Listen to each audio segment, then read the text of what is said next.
What is up, RotoBallers? It is Pierre Camus. I'm the managing editor at RotoBaller for NFL and MLB. It is week 16. That means playoff time for fantasy football. You need to set those winning lineups, and you have no idea who's even healthy, who's playing, who doesn't have COVID. It's one of those years. So I'm going to do my best to tell you who are a couple guys at least you can count on as of right now, and some guys that I think you should scratch from your lineup regardless of health. So let's get going and talk about Kansas City. And this is unfortunately at the worst time possible. A hot spot for COVID. It got a lot of key players who might be out, including Travis Kelce and Tyreek Hill. One player who, as of right now, is not out is Clyde Edwards-Helaire. So there's that. But besides the fact that, they might need to use him more, get the running game, and basically other players involved more if they're missing those key receivers. Here's the thing.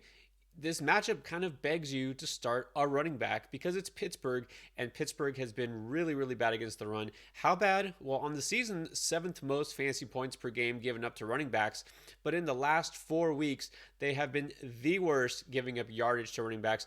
That's right, worse than the Jets. I'm not kidding. They've been worse than the Jets as far as run defense over the past month. Not sure why. I mean, I know they've had some injuries, but still, I mean, the talent level on that team, there's no excuse for this. But whatever the case is, Clyde Edwards-Helaire, even though he's still splitting some time with Darrell Williams, he's the main back. He's got enough juice that I think he can have an RB1 finish in this particular matchup. I feel a touchdown or two coming. I think that you're going to see maybe his best outing of the season. If you have him, you have to start him. Justin Jackson must start. Well, here's the thing. You probably heard Austin Ekeler on the COVID list officially, finally.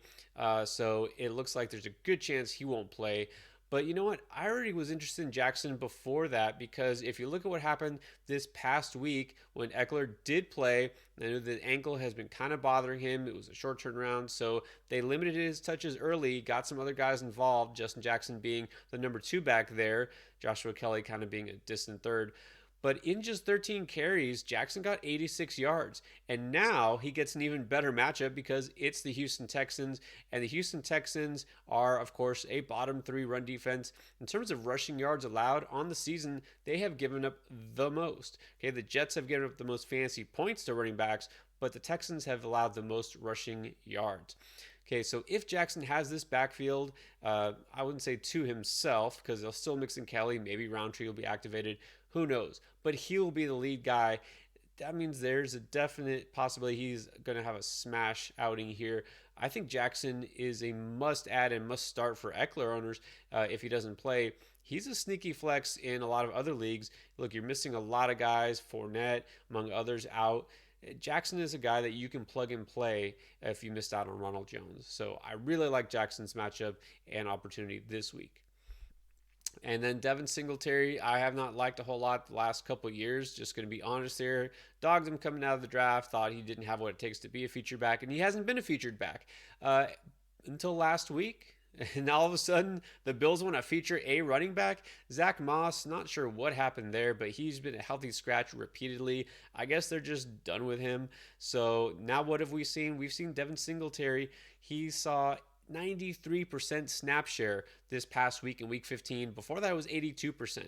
So someone who's hovering around the 40s and 50s, obviously splitting time with Moss or other backs, even Breida. And now he is the guy. This is the most we've seen a running back get involved and get the backfield to himself, Buffalo, for a long time. So if he's the featured back, look, I know that this isn't a great matchup on paper with New England, but you realize New England is one of those teams that has one of the best pass defenses. Their run defense is just mediocre, and on the season, they're in the bottom 12 as far as allowing points to running backs. So there is some opportunity here. We don't expect a lot of points, but we've seen what the Bills are doing. They're adjusting, right? They know that they can't win by passing on the Patriots, just like the Patriots didn't even try to pass on the Buffalo Bills. I do think that there's enough opportunity here for Singletary to have RB2 value. He's not the kind of guy who's going to blow up and have, necessarily a 100-yard game. He just doesn't do that. All right, but with so many running backs out this week, I think that Singletary is a much stronger play than a lot of these other backs that are in committees and timeshares or just desperation injury replacements. So I really like Singletary's chances this week. I don't like James Conner. Look, talk about snap share. We always have to chase opportunity when it comes to running backs, right? So just like Singletary seeing his opportunity double, basically, it's the opposite with Connor. It's been cut in half. Why? Because Chase Edmonds is back, and it made a dramatic difference, even more so than we expected. He only saw 10 touches last week, 44% snap share, whereas the past 5 weeks he had been at least 77%. In fact, closer to 90% the last couple of weeks without Edmonds. And lo and behold, as soon as Edmonds comes back, it's dead even timeshare here. So Connor, we know he can always score a touchdown. Well, that doesn't mean it's going to happen every single week.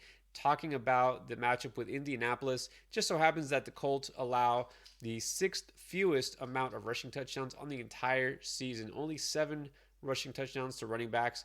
Yeah, there's always a chance Connor gets in there, but still, now it's to the point where he's touchdown or bust.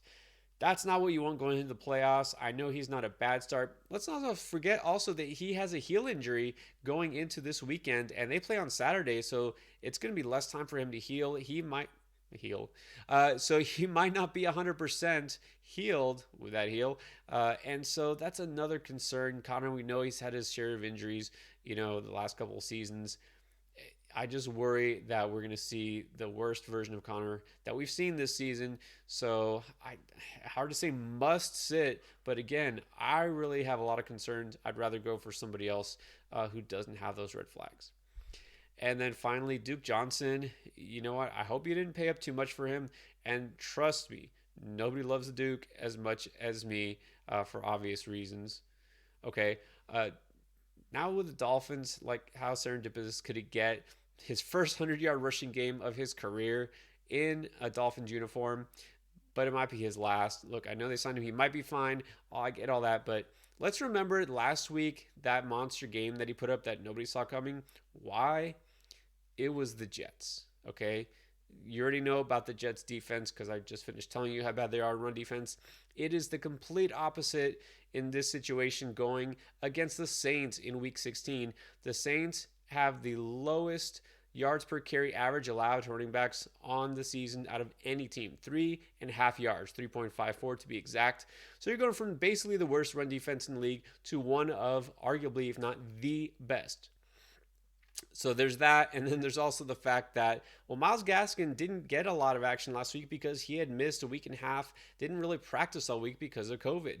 And so Duke Johnson did get his opportunity, and he ran with it, literally. Gaskin might get some more touches. I think it's going to be closer to an even split here. I don't think that it's going to be all Duke Johnson. I don't think it's going to go back to all Gaskin. But again, I'm not expecting Duke to get 20 plus carries. I'm not expecting him to get 100 yards and definitely not expecting 2 touchdowns. So if you added him, I hope it was on the cheap. And I would not trust plugging him into my lineup this week because I think he really is going to be touchdown dependent and chances are not really good for that. All right, so those are some of the guys I like and don't for week 16. A lot will change from now until Saturday and Sunday, I guarantee it. Keep it locked on the news desk here at RotoBaller and check in with us as far as all the articles we have for you. Everything to break down what is happening in a crazy 2021 season and sure to be a very interesting week 16. All right, guys, good luck.